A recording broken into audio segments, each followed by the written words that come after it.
E o que ele revelou, isso sim é muito sério. Primeira coisa que eu tenho para comentar sobre isso é sobre a data da audiência. E eu não sei de quem foi a brilhante ideia de convocar o Talhaferro para falar essas informações que são chocantes, relevantes, cruciais, no meio do julgamento mais importante, talvez, da história do país. Aliás, eu não sei por que o Talhaferro resolveu utilizar o Senado para fazer essas revelações ontem. E o que eu quero dizer com isso? Eu quero dizer que se fosse feito na semana passada, nós tínhamos uma imprensa desesperada por pauta. E aí eu já expliquei aqui o que se chama de agendamento, né? Agendamento é quando você tem a capacidade de decidir o que vai ser discutido na sociedade. E a imprensa tem essa capacidade de agendamento porque quando ela começa a falar assim, Paulo Figueiredo usa caneca vermelha em programa... E se isso sai em todos os programas do Brasil, isso é um assunto que passa a ser discutido, então passa a ser agendado, a discussão passa a ser agendada na sociedade. Quando você tem temas muito grandes que vão dragar a opinião pública, esse não é o momento de você querer agendar uma outra conversa. Isso é meio elementar de teoria da comunicação. Não é uma coisa assim, estou falando de uma coisa, nossa, caramba, Paulo Figueiredo, como você saca desse assunto? Não. E o seu bom senso vai dizer isso. Né? Está todo mundo... Se você está tendo um incêndio dentro da sua casa, você não vai querer começar a discutir com seu marido onde é que ele está deixando a toalha molhada, porque isso não vai ter nenhuma atenção. Então, como o julgamento do Bolsonaro é o julgamento mais importante da história do Brasil e drena toda a opinião pública e todas as manchetes, muitas pessoas acabaram não vendo o Talhaferro no Senado porque estavam ocupadas assistindo o julgamento dos réus lá do golpe da Disney. E a mesma coisa, a disputa dos espaços nas manchetes dos jornais. Isso fez com que as falas do Talhaferro, apesar de terem uma importância enorme, ficassem indubitavelmente em segundo plano e não tivessem muita repercussão além da bolha da direita nas redes sociais. E aqui, quando eu falo que a data foi ruim, não é criticando quem quis fazer a audiência, não mesmo. A audiência foi excelente, eu estou dizendo que o timing não foi bom. Prova que são pessoas com boas intenções, mas os movimentos da direita carecem de estratégia, visão mais ampla do cenário. Eu acho até que a estratégia foi... não, vamos tentar criar um desconforto para o julgamento, vamos antagonizar o julgamento. Não, cara, você não consegue disputar isso. Por isso eu vou usar aqui o Paulo Figueiredo Show, pelo menos um pedaço disso, para falar sobre alguns pontos elencados pelo Talhaferro, porque eles são importantes. Me parece que um dos pontos mais relevantes expostos pelo Talhaferro é a questão da produção da documentação que baseou diversas ações do pseudo-juiz Alexandre de Moraes. Vejam, por exemplo, o que ele mostrou sobre aquele famoso caso dos empresários, lembram? Dos apoiadores do Bolsonaro, que foram alvos de busca e apreensão por causa de mensagens trocadas no WhatsApp. Vejam esse vídeo aqui. Aconteceu antes daquilo. Bom, agora de fato eu vou contar a verdade aqui, e se quiserem eu posso abrir e mostrar. E são dois fatos bem graves. Esse fato e o fato do atual procurador-geral da República, que inclusive está sendo reconduzido ao cargo. Tem que ser, nesse momento, tratado aqui. O que aconteceu naquele período? Apareceu a matéria do Amado, se não me engano, no dia 18 ou dia 19 17 de agosto foi a matéria, a busca e apreensão foi dia 23. Exatamente, era uma coisa mais ou menos, eu tenho um pouco lembrança da data. E o que aconteceu de grave naquilo? E de fato, sim, ele se baseou somente naquela matéria do Amado no Metrópolis. Ele pediu naquele dia que fosse feito, através dos auxiliares, que fosse feito a matéria, a análise daquela publicação, retirado dali aquelas conversas que estavam na matéria do Amado, e mas tentar identificar uma coisa ou outra, o que não era possível, porque se tratava de conversas de grupo privado. Isso sim seria um ato criminoso da minha parte se eu fizesse.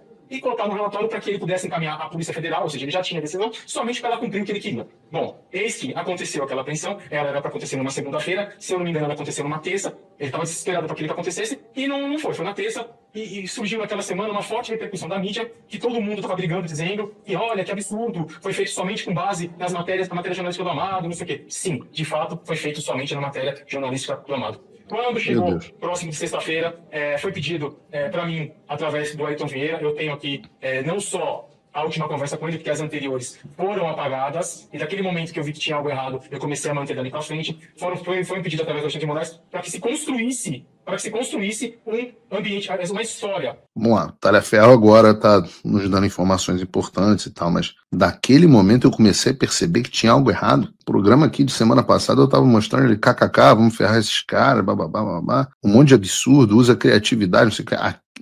naquele momento ele percebeu que tinha alguma coisa errada. O que acontece é que o Ayrton Vieira, ele não tem qualquer familiaridade com o computador, ele não sabe usar o computador, e ele precisou da minha ajuda para montar aqueles mapas mentais que foram abertos numa segunda, numa terça-feira, quando Alexandre de Moraes tirou o sigilo do processo, para dizer que existiu uma investigação preliminar. Então foi encaminhado para mim as PETs, circuladas essas PETs, quais os objetivos, quais os dados que ele queria que colocasse nos mapas mentais. Foi pedido para que se confeccionasse um parecer, um relatório com data retroativa, e eu assinando pelo Supremo Tribunal Federal, ao qual eu não era nomeado. Foi pedido para fazer toda essa história encaminhada para o Ayrton, para que o Ayrton, dentro do processo físico, fizesse da forma que ele acha. E eu acredito que foi feito colocado isso anterior. Então não existiu.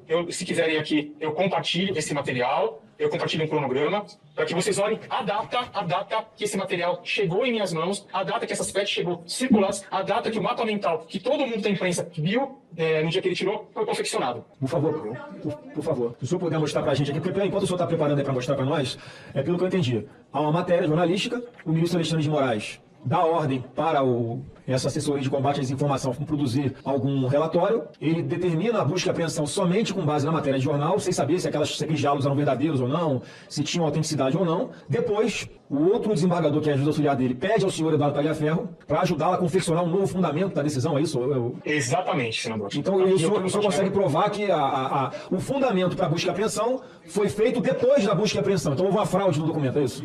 Exatamente, e isso me deixou um tanto quanto preocupado, e entendi porque todos os processos são físicos e ele só tira o sigilo no momento que ele acha interessante e nas peças que ele acha interessante. Vocês estão entendendo? O Guilherme Amado, no dia 17 de agosto de 22, publicou a seguinte matéria: exclusivo, empresários bolsonaristas defendem golpe de Estado caso Lula seja eleito. Veja as apps. Nessa matéria, o Guilherme Amado diz que empresários apoiadores do presidente Bolsonaro estavam defendendo um golpe de Estado caso Lula fosse eleito. E aí ele apresenta alguns supostos diálogos desses empresários. O Alexandre lê a matéria e, com base apenas no que escreveu o Guilherme Amado, ele manda a Polícia Federal na casa de todos esses empresários. Tem prova, sem investigação, sem devido processo legal, sem nada além da reportagem de um jornalista medíocre que trouxe diálogos que ele sequer tinha como saber se eram verdadeiros ou não. Entendem o que é pseudo-juiz? E aí, para não deixar claro que esse criminoso fundamentou a operação policial contra os empresários com base em reportagem do Guilherme Amado, ele comete mais um crime e orienta de maneira posterior à operação a produção dos documentos que supostamente eram para ter justificado a própria operação. Já de posse desses